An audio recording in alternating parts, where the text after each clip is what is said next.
Portal de Convênios. Todas as notícias sobre convênios e outros acordos na administração pública. Olá, este é o podcast do Portal de Convênios, um resumo semanal das principais notícias do âmbito da administração pública para você se manter informado em poucos minutos. Miravânia, em Minas Gerais, tem a quarta maior taxa de letalidade por Covid-19 do país.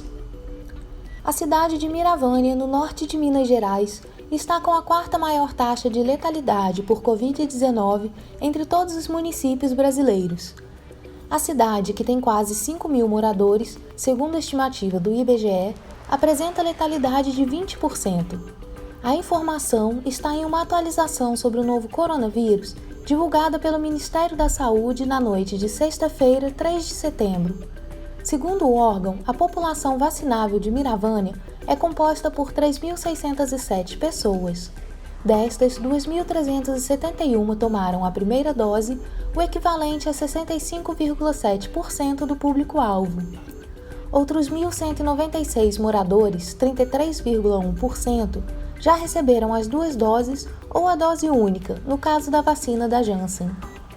No Brasil, na semana do fim de agosto e início de setembro, a média móvel de mortes, que leva em conta os óbitos dos últimos 7 dias, foi de 621.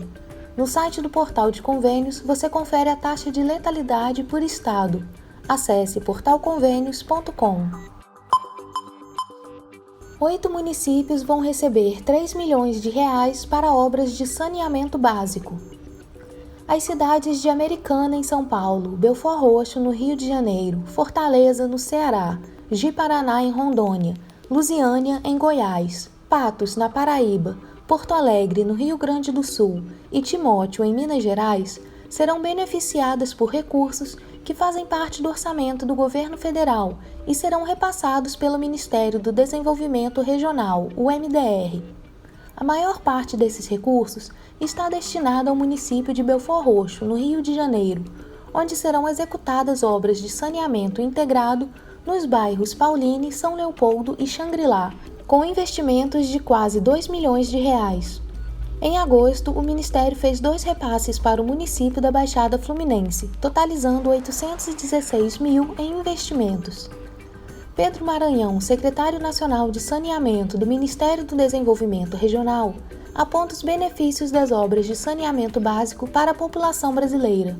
São investimentos que trazem mais saúde e qualidade de vida à população e ganhos ambientais inestimáveis às nossas cidades. Esta é a determinação do ministro Rogério Marinho e do presidente da República: continuar e concluir as obras de saneamento que temos em todo o Brasil.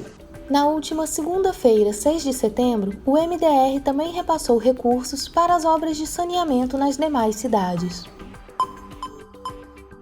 Caixa termina de depositar lucro do FGTS. Cerca de 88 milhões e 600 mil trabalhadores receberam o rateio do lucro do Fundo de Garantia por Tempo de Serviço, o FGTS, em 2020. A Caixa Econômica Federal informou na terça-feira, 24 de agosto, ter concluído os depósitos nas contas vinculadas. No último dia 17, o Conselho Curador do FGTS decidiu distribuir aos trabalhadores 8 bilhões 129 milhões decorrentes do lucro líquido do fundo no ano passado.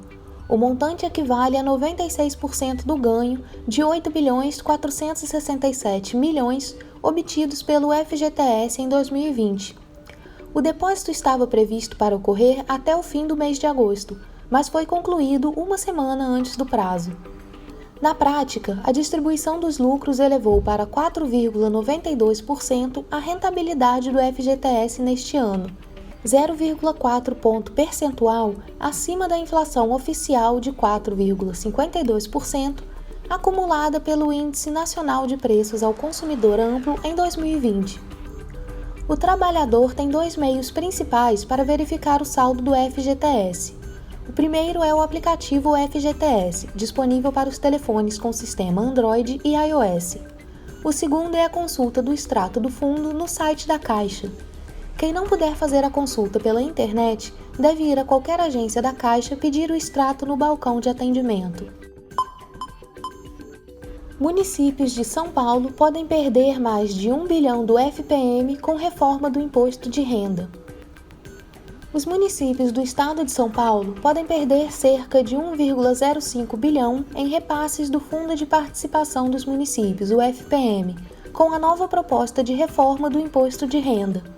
O estudo divulgado pela Federação Brasileira de Associações de Fiscais de Tributos Estaduais, a FEBRAFIT, mostrou também que as arrecadações estaduais podem ter uma queda de 105 milhões de reais. O projeto de lei 2337 de 2021, enviado pelo governo federal, prevê, entre outras medidas, uma forte redução do imposto de renda da pessoa jurídica e a ampliação da faixa de isenção do imposto de renda da pessoa física, o que compromete estados e municípios que têm os impostos sobre renda como importante fonte de receita.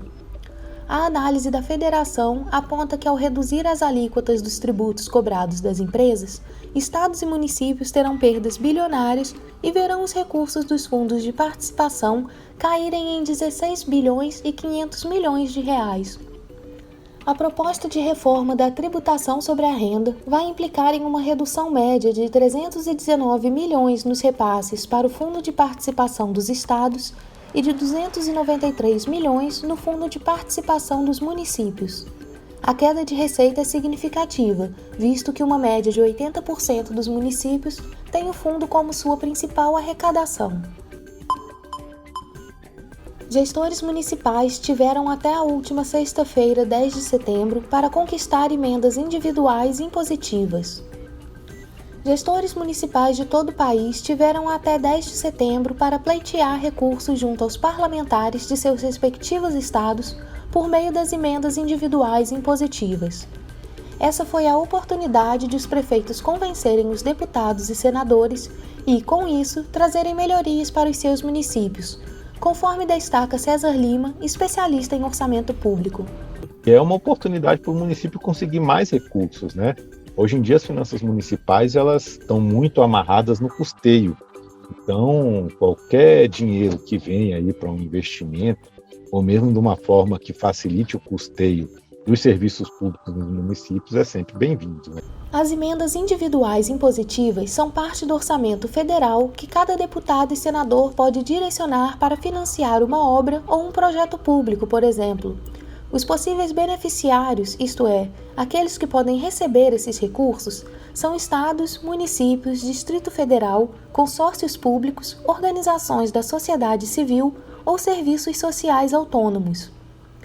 Essas emendas são chamadas impositivas porque a União é obrigada a executá-las. Cada parlamentar tem direito a apresentar 25 emendas. Depois que o deputado ou o senador escolhe os beneficiários das emendas, cabe a cada beneficiário acessar a plataforma Mais Brasil e cadastrar as propostas relacionadas aos recursos que lhe foram indicados. Após o cadastro das propostas, o governo analisa cada uma delas e solta uma lista com os impedimentos técnicos impostos às emendas individuais impositivas que por alguma razão têm pendências, sejam elas técnicas ou documentais. No último dia 31 de agosto, a Secretaria de Governo da Presidência da República publicou a relação com os impedimentos técnicos. É aí que os municípios podem se beneficiar, pois os valores dessas emendas retornam para os parlamentares, que devem tomar alguma decisão, entre elas a de escolher um novo beneficiário ou remanejar o dinheiro para outras emendas de sua autoria. Você ouviu mais um podcast do Portal de Convênios, te atualizando sobre projetos, prazos e ações em administração pública. Continue se informando em nosso site portalconvenios.com. Até a próxima!